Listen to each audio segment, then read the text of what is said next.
Sorry, I haven't posted for a while. And sorry, there's no animals. Oh, wait a minute. There is an animal. There's Teddy. Teddy! No, he's not going to wake up. So only one sleeping cat. Somebody asked me what a barn cat was on one of the comments. They said they're from Australia and they hadn't heard the term barn cat. It's probably called something else. Barn cat is just a cat that lives in the barn. Usually they're feral. And so I have a lot of barn cats, and Teddy used to be a barn cat, so he used to be feral. And then he quite quickly worked out that, first of all, humans feed him, so humans aren't that bad. And then second of all, that he actually wanted to be in the house with the humans. And so he's now a house cat. Anyhow, so somebody else asked, what would my ideal job be? As in not a hobby that you do all day, but actually a job that earns money. And gosh, that's a good question. So the second part of the question was, did having an eating disorder prevent me from doing my ideal job? Well, the answer to that is yes, because when I was a teenager, I really wanted to be a veterinarian. And then I developed an eating disorder and I stopped wanting to be a veterinarian. In fact, I couldn't, because I couldn't study, in that I could study, but I couldn't sit down, which is problematic when you're at university. Anyway, but also when I developed an eating disorder, I stopped wanting to be a veterinarian, and instead I wanted to be a personal trainer. Quite a shift there, isn't there?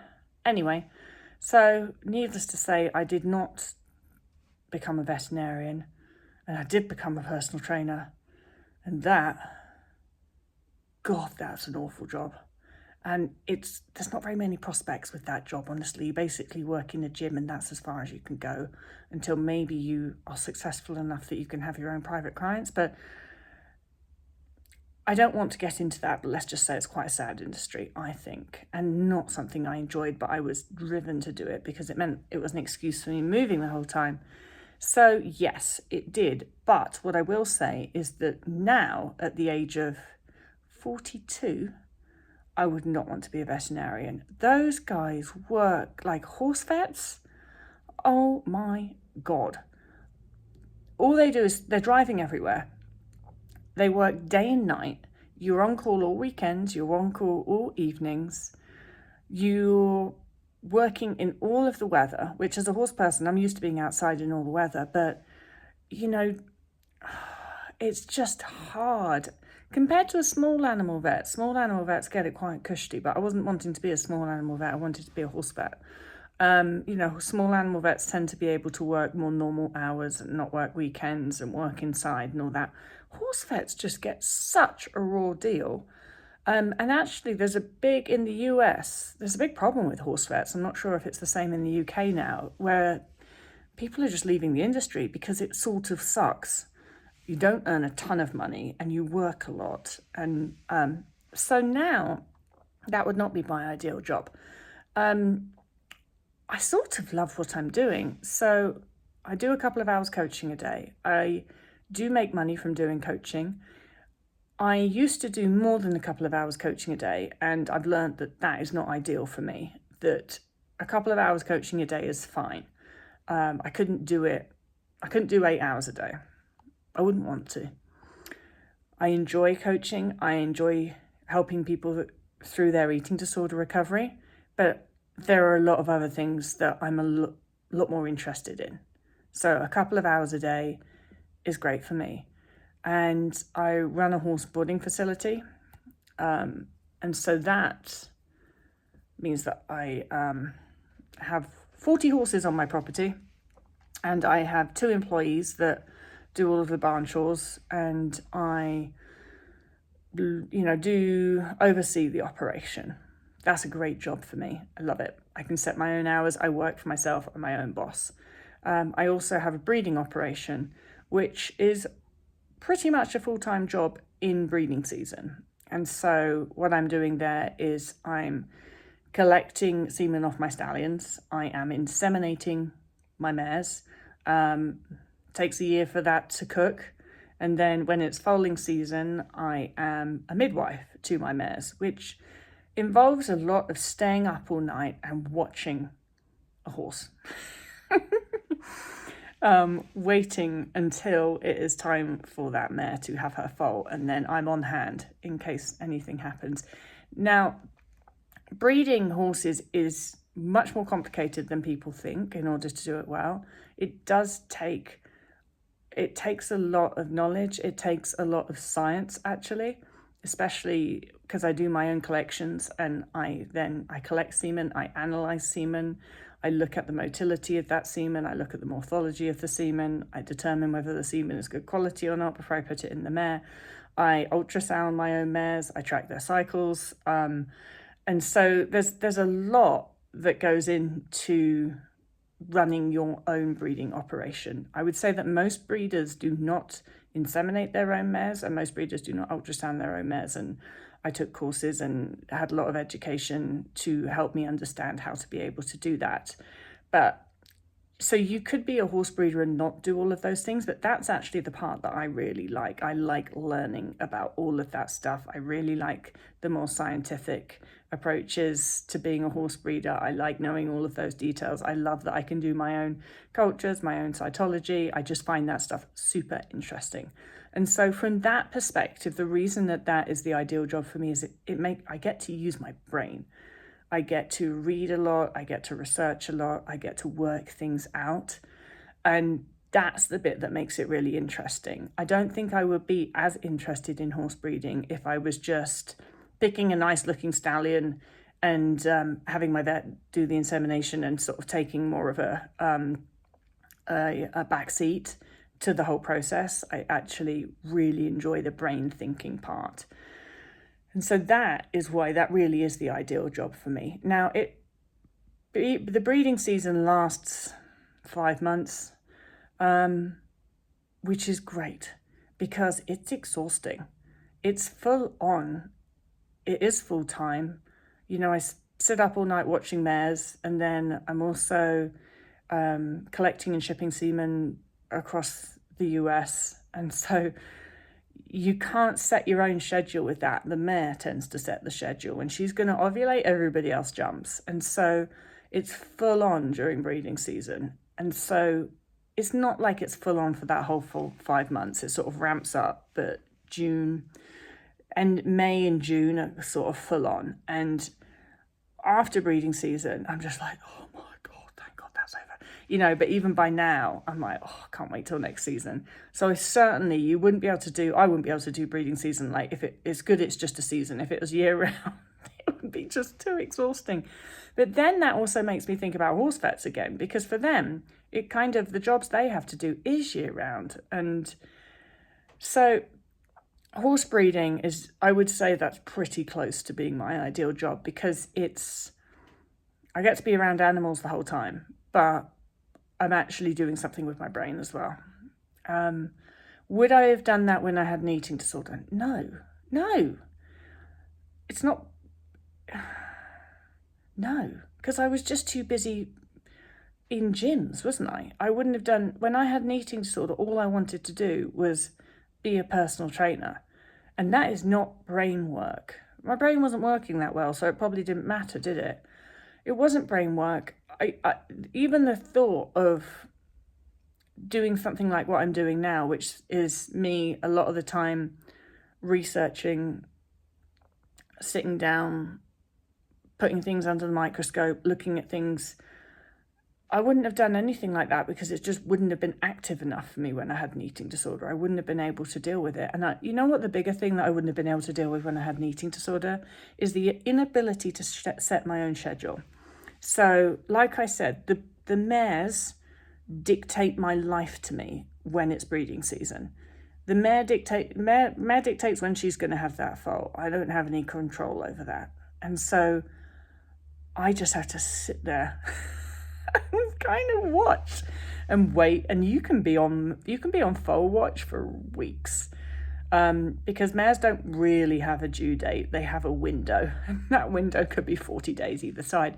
So you can be sitting around watching a mare for weeks and weeks and weeks, which means that you can't just fuck off and go, I don't know, to the gym, and you kind of got to be present. You've got to watch that mare. It's not like I can't do stuff, but I wouldn't be able to have had the lifestyle that I had when I was just in the gym the whole time, working out all the time. I wouldn't have been able to do that.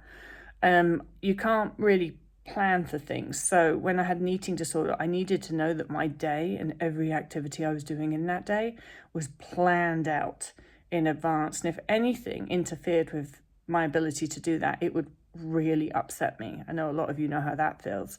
And so a lot of the time, say for example in breeding season, and everybody tries their best to not do last minute panics, but a lot of the time I'll get a vet call up and say, we've got a mare here in Texas that, you know, has got a breeding contact to my stallion. We need semen tomorrow. Can you collect and send semen? That's my afternoon. Whatever I had planned that afternoon, I then have to scratch that and go and do that job so that they get that semen in time to inseminate that mare before she ovulates.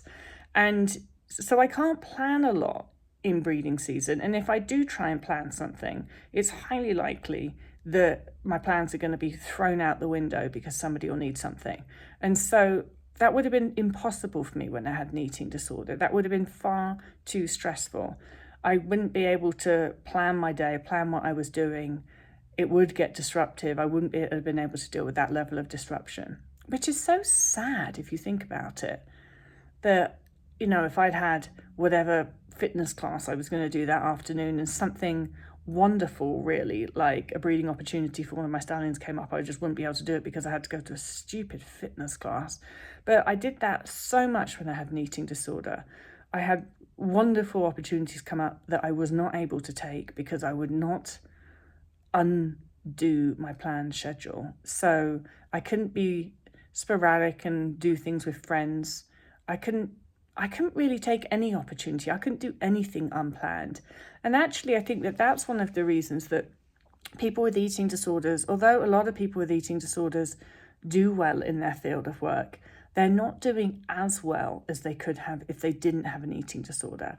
Because a lot of what we try and achieve in a career, the ability to get promoted, is all to do with, it's not, they always say it's not what you know, it's who you know, isn't it? But a lot of that is to do with networking and being at the right place at the right time and taking opportunities when they're presented to you. And I worked in a number of different jobs, really, when I had an eating disorder. I was always a personal trainer, but I had like a lot of different part-time jobs. And there would always be opportunities that came up that I wouldn't be able to take. Even something like the boss saying, do you want to grab lunch? If you want to get ahead in your chosen career field, you need to be able to do things like that. You need to be able to go to those lunch dates and talk to those people that are ahead in your field and sort of get in with them and learn from them and get opportunities from them. I couldn't do anything like that because, of course, I couldn't just go for lunch with somebody. And so it really just limits your ability to move forward in any given career in the sort of unspoken ways that people move forward. Sure, you might do well on paper, but that's generally not necessarily how most people move forward in their careers. It's all to do with relationship building, isn't it? And you can't build relationships when you can't just socialize and grab socialization opportunities, which is difficult for people with eating disorders because a lot of the time socialization involves eating or drinking.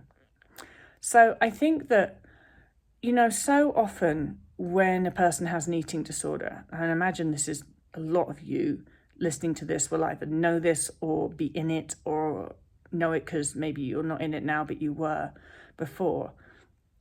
But so often we tell ourselves on a daily basis, this is fine, I'm doing fine. And maybe then something happens, like you're at work, somebody might indicate that they think that they're worried about you. Somebody might indicate that you've got strange eating habits. Somebody might indicate that something you do is odd. And when that happens, you just brush it up and hope it will go away. You brush it under the carpet. You hope it will go away as quickly as possible. And often it does seem to, but that doesn't mean that people stop seeing it or stop thinking it about you. It just means that they're not saying it to you anymore. And so that's why it's really easy to, on a daily basis, go, this is fine, this is fine, this is fine. I've got a job, I'm working, I go to work every day, this is fine. Sure, I do these odd things at work and I have these odd routines, but no one's saying anything about it, so it's fine.